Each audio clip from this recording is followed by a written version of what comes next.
Assalamualaikum warahmatullahi wabarakatuh.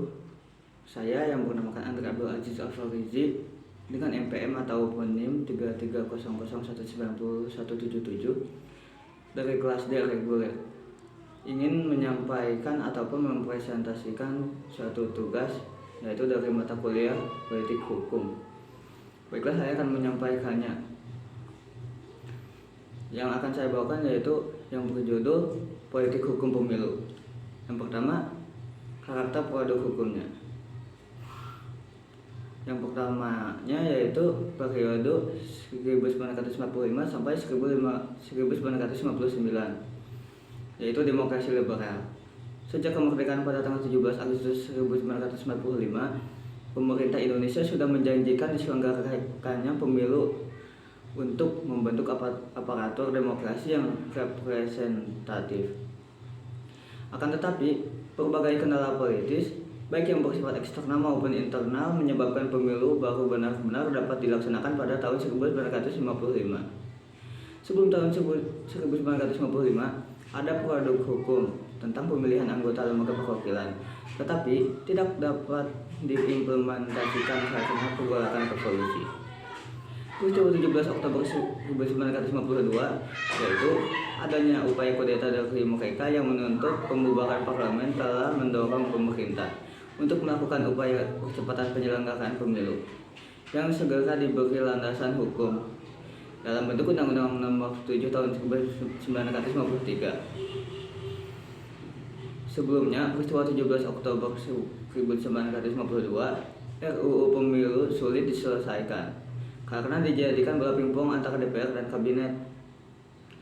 Undang-Undang Pemilu tahun 1953 mewajibkan seluruh warga negara yang telah berumur 18 tahun atau sudah kawin sebagai subjek pemilihan tanpa membeda-bedakan latar belakang politik dan golongan, kecuali ada alasan tertentu yang sangat rasional. Di dalam Undang-Undang Pemilu, anggota APRI diperlakukan sebagai warga negara biasa dalam penggunaan hak pilihannya. Akan tetapi, penggunaan hak pilihannya dapat dilakukan pada hari lain atau hari yang ditentukan yang bersangkutan sedang bertugas. Yang dapat mencalonkan diri ataupun dipilih dalam pemilu dapat perseorangan maupun kelompok, sehingga setiap orang dapat benar-benar memilih saluran atau membuat saluran aspirasinya sendiri. Undang-Undang Nomor 7 Tahun 1953 mengatur pengorganisasian pemilu secara sangat fair karena menempatkan pemerintah dalam posisi wasit yang sebenar-benarnya, sehingga partai-partai sendirilah yang memainkan peranan penting dalam pemilu.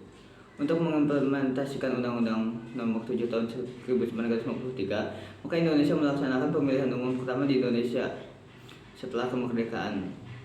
Indonesia setelah kemerdekaan tahun 1945 yang merupakan tonggak pertama masyarakat Indonesia belajar tentang demokrasi. Pemilu tahun 1955 diadakan dalam 2 periode. Periode pertama tanggal 29 September 1955, masyarakat memilih anggota DPR. Periode kedua pada tanggal 15 Desember 1955, masyarakat memilih anggota konstituante. Selanjutnya, kondisi politik Indonesia pasca pemilu 1955 syarat dengan berbagai konflik. Akibatnya, pemilu berikutnya yang dijadwalkan pada tahun 1960 tidak dapat terselenggara.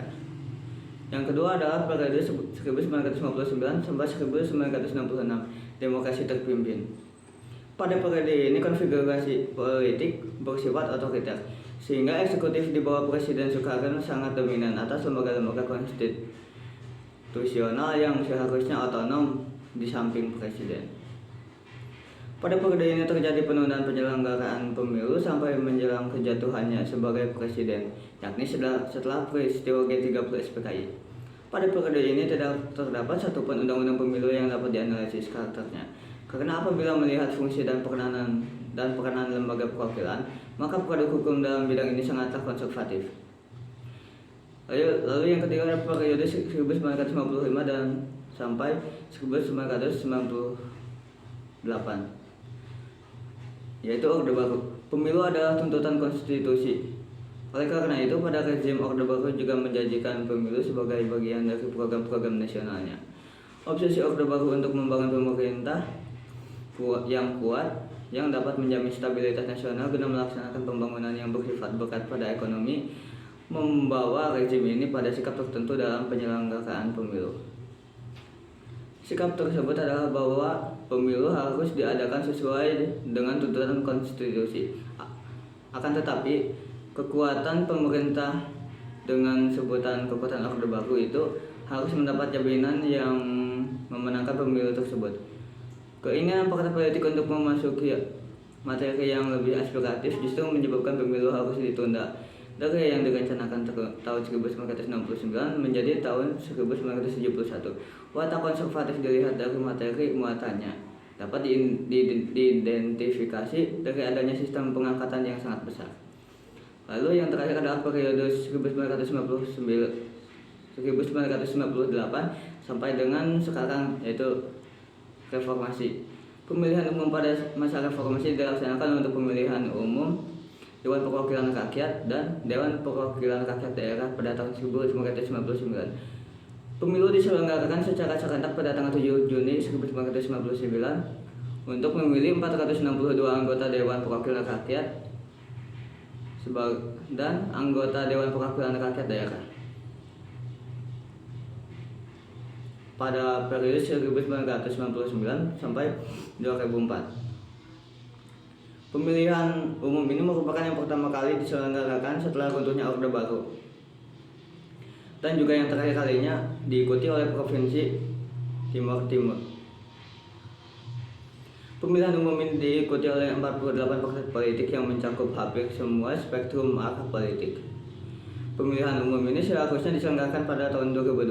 Namun atas desakan publik untuk mengadakan reformasi serta mengganti anggota-anggota parlemen yang berkaitan dengan Orde Baru, maka pemilihan umum dipercepat dari tahun 2002 ke tahun 1999 oleh pemerintah waktu itu. Dengan pemilu dipercepat, yang terjadi bukan hanya akan digantinya keanggotaan DPR atau MPR sebelum selesai masa jabatannya atau masa kerjanya, tetapi Presiden Habibie sendiri bagi yang memandangnya konstitusional memangkas masa jabatannya yang seharusnya berlangsung sampai 2003. Sekian presentasi dari saya. Mohon maaf apabila ada kesalahan. Wassalamualaikum warahmatullahi wabarakatuh.